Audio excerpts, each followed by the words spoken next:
Hello students, today we are going to discuss major types of medical waste. So let's start the lecture.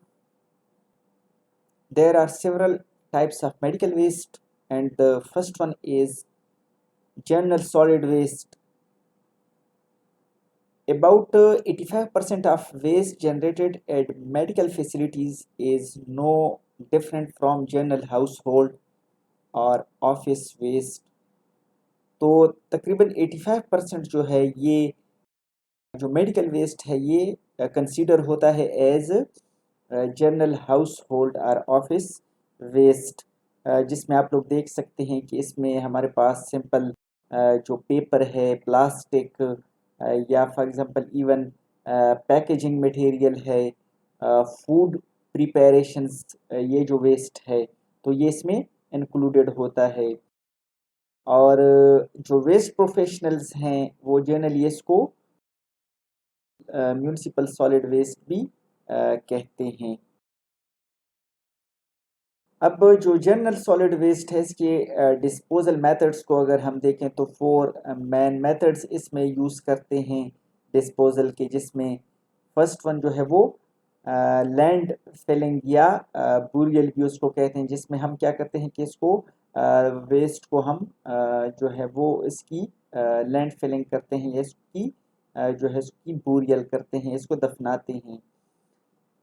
Second जो है वो composting है, जिसमें micro organisms को use करके इसकी कंपोस्टिंग करते हैं या इसको की जो है वो प्रोसेसिंग करते हैं थ्रू माइक्रोब्स। थर्ड टाइप इसकी है बर्निंग और इंसिनरेशन, जिसमें हम इसकी क्या कर देते हैं, इसको बर्न करते हैं और इसको कन्वर्ट करते हैं टू ऐश। और फोर्थ वन मेथड जो है वो रिसाइकलिंग है, जिसमें हम इसको रिसाइकल करते हैं और इससे जो है वो रिसोर्स रिकवरी करते हैं, यानी जो हमारे लिए बेनिफिशियल होते हैं उसको हम रिकवर करते हैं। सेकंड टाइप जो है वो हेजर्डस वेस्ट है।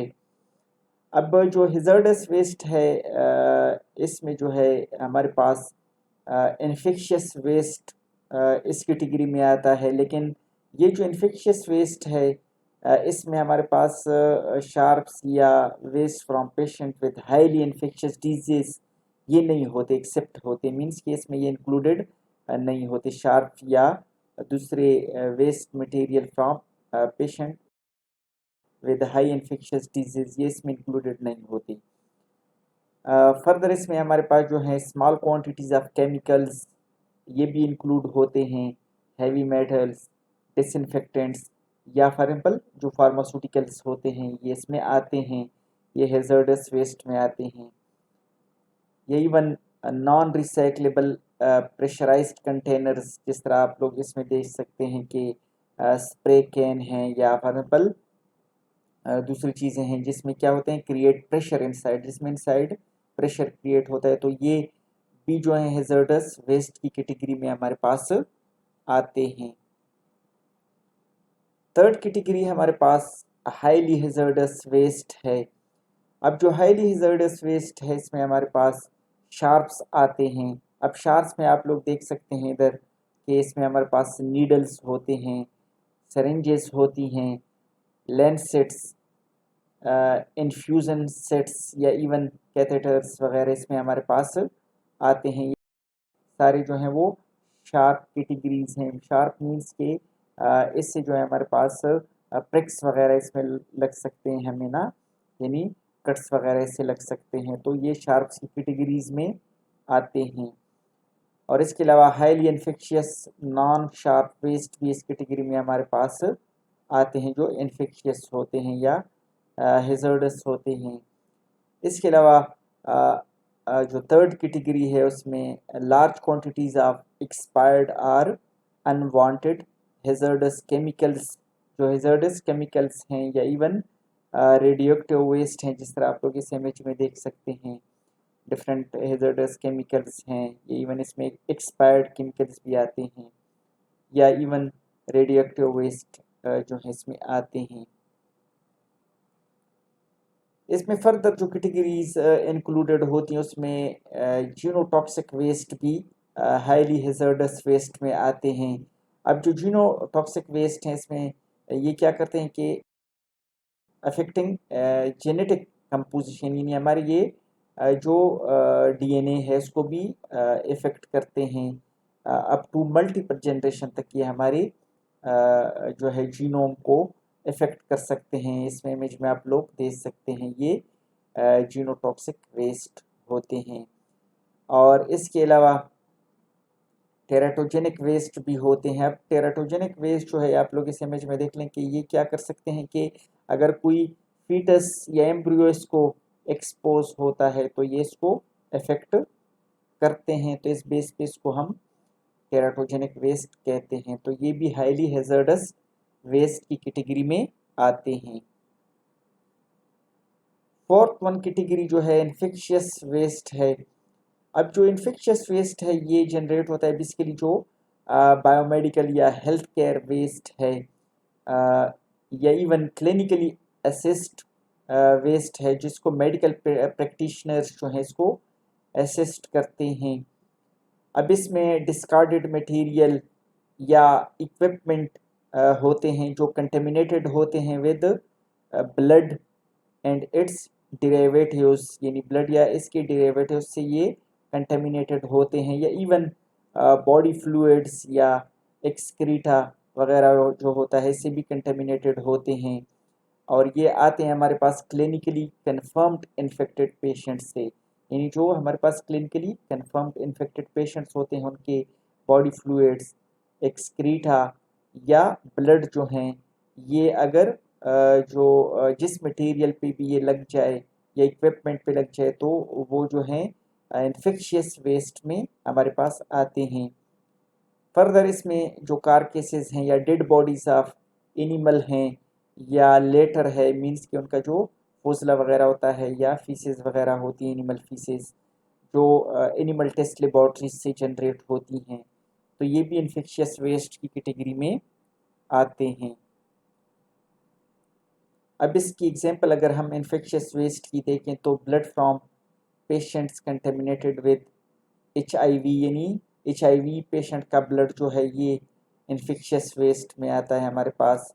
वायरल हेपेटाइटिस, ब्रुसिलोसिस, क्यू फीवर या क्वेरी फीवर जो है जो रिकेट्सियल इन्फेक्शन है, तो इन पेशेंट का जो ब्लड है वो भी इन्फेक्शियस वेस्ट की कैटेगरी में आता है। और सेकंड कैटेगरी में अगर हम देखें एग्जांपल्स में ना, तो faeces from patient infected with typhoid fever के जो पेशेंट हैं उनके फीसेस जो हैं, या enteritis inflammation of small intestinal tract है, या इवन कॉलरा पेशेंट जो हैं, तो ये हमारे पास सेकंड कैटेगरी इसमें आती है। और थर्ड कैटेगरी में अगर हम देखें तो एग्जांपल में रिस्पिरेटरी ट्रैक्ट सिक्रीशंस हैं फ्रॉम पेशेंट, उन पेशेंट से जो इन्फेक्टेड होते हैं ट्यूबरक्लोसिस से, एंथ्राक्स, रेबीज़, पोलियोमाइलाइटिस, तो ये जो हैं इन्फेक्शियस वेस्ट की कैटेगरी में ये एग्जांपल्स आते हैं। और फिफ्थ वन कैटेगरी जो है हाईली इन्फेक्शियस वेस्ट। अब जो हाईली इन्फेक्शियस वेस्ट है इसमें हमारे पास जो माइक्रोबायोलॉजिकल कल्चर्स हैं जिसमें जो पैथोजेंस होते हैं वो क्या करते हैं, मल्टीप्लिकेट करते हैं, जिस तरह मीडिया पे मौजूद होते हैं और ये रेगुलरली इनके लिए as a source of nutrient होते हैं, तो इस पे ये मल्टीप्लाई होते हैं ना। तो ये जो हमारे पास माइक्रोबायोलॉजिकल कल्चर्स हैं, ये इवन इस तरह के जो हैं सैंपल जो जनरेट होते हैं उन इंस्टीट्यूशन से जो फॉर एग्जाम्पल हाइजीन, माइक्रोबायोलॉजी या वायरोलॉजी जो हैं लेबॉर्ट्रीज से इनका ताल्लुक होता है।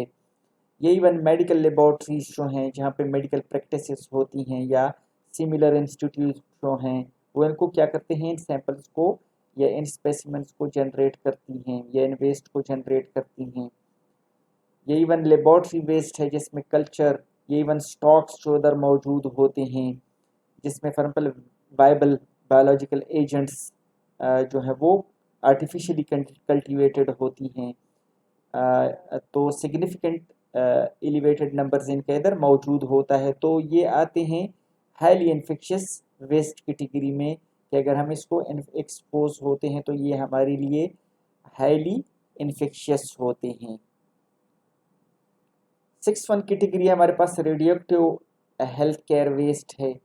इसमें जो रेडियोएक्टिव वेस्ट है हमारे पास, जिस तरह लिक्विड, गैसेस या सॉलिड की फॉर्म में, जिसमें रेडियो न्यूक्लियाइड्स मौजूद होते हैं, और उनके जो आयनाइजिंग रेडिएशंस हैं ये हाईली जीनोटॉक्सिक इफेक्ट रखते हैं, यानी जीनोम को म्यूटेट कर सकते हैं, जीनोम को इफेक्ट कर सकते हैं।